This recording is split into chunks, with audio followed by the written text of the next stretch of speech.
Alors, je suis Luc Marquello, directeur d'une MJC Centre Social à Briançon, qui est donc à frontière italienne et au nord de la Provence.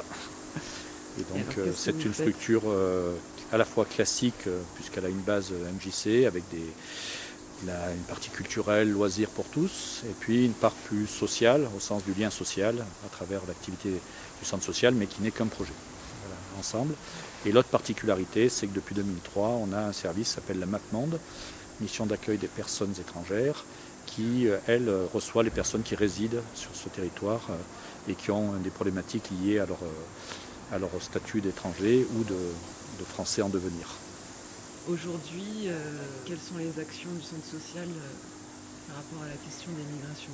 Oui, alors c'est vrai que depuis 2015, on a connu une migration un peu plus différente dans Briançonnais, à la fois par l'accueil de personnes de Calais et de Stalingrad quand l'État a démantelé les camps, et où on a accueilli des gens en centre d'accueil et d'orientation, et puis l'arrivée en même temps des exilés sur leur parcours d'exil en arrivant d'Italie par le col et par la montagne. Et donc il y a eu la confrontation de ces deux phénomènes, et continuer de s'occuper des personnes déjà présentes sur le territoire et qui avaient aussi des problématiques. Voilà. Donc on a croisé tout ça et ça a été un grand moment depuis 3 ans de modification de l'histoire ou d'accélération sur ces questions de l'exil.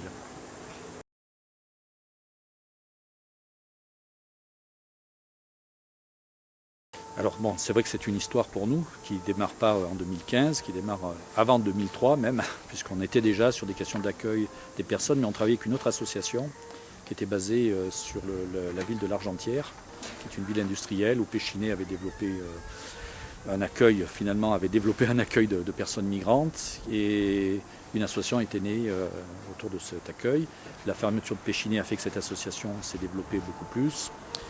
Elle a déposé son bilan en 2001.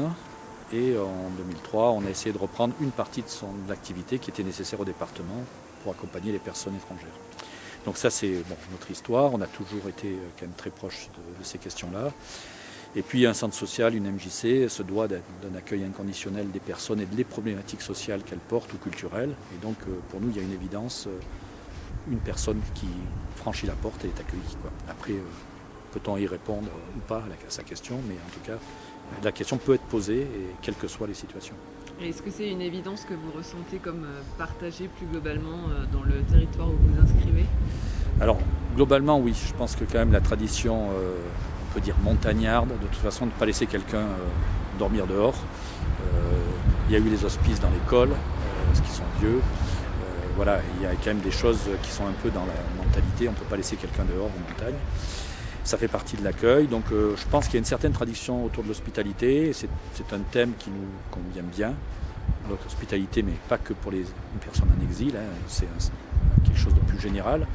Et donc je pense que c'est quelque chose qui nous réunit quand même. Bien sûr qu'il y a des gens qui ne sont pas d'accord, mais par peur plutôt de l'autre. Voilà. Et donc c'est plutôt un territoire qui pour l'instant a été très accueillant, aussi bien du côté public, des collectivités locales, que d'une grande partie de la population. Et une autre partie peut-être a peur, mais ne l'exprime pas de manière violente. Voilà. Donc il y a un certain consensus, on peut dire, sur cette question-là.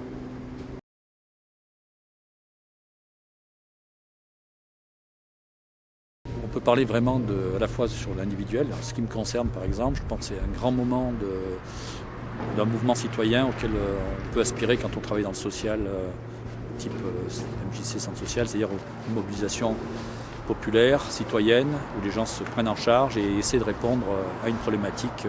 Voilà, donc ça c'est un grand moment, je pense. Donc pour moi et collectivement pour le Briançonnais et le Grand Pensée aussi, c'était un grand moment de remobilisation autour de questions sociétales, d'auto-organisation, dans de la diversité. Et je crois que là-dessus, c'est un moment historique quand même, je pense, intéressant, et il faut regarder comment il va évoluer, mais qui est constitutif de liens, de réflexion, d'échanges et d'humanité aussi. Vous disiez qu'on est peut-être même plus dans une écriture, ou alors la continuité d'une écriture plutôt qu'une réécriture? Alors c'est à la fois une continuité d'écriture, c'est quelque chose qui traverse notre territoire depuis un moment, sur la question des migrations. Bon, c'est une réécriture parce qu'on a passé des caps qu'on n'avait jamais connus, de mobilisation, d'histoire collective, de partage et de mixité, quoi. Voilà, donc il y a les deux. Et c'est vrai qu'à la fois ça s'est traduit par des écritures cinématographiques et des écritures de recherche universitaire, des relations nouvelles entre des gens qui ne pensaient pas qu'ils allaient se retrouver autour de la même question. Donc nous on dit qu'on est en train d'écrire une histoire et on essaie de la regarder dans son immédiateté parce que ça avance très vite. Par contre ça avance très vite. On peut dire que ça fait 3 ans qu'on est vraiment dans cette histoire-là et que ça fait déjà du temps, quoi. On a l'impression que...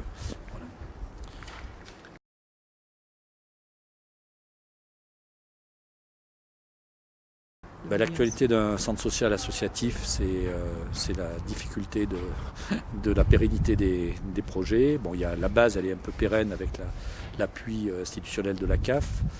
Après, il faut un appui institutionnel local. Et puis, après, c'est la difficulté, comme toutes les structures françaises associatives, de trouver des convergences avec des politiques qui sont beaucoup plus en appel d'offres que mouvement ascendant. C'est-à-dire, on a des projets, on a des besoins et vous venez, vous, puissance publique, nous soutenir. Là, on répond à la puissance publique seulement.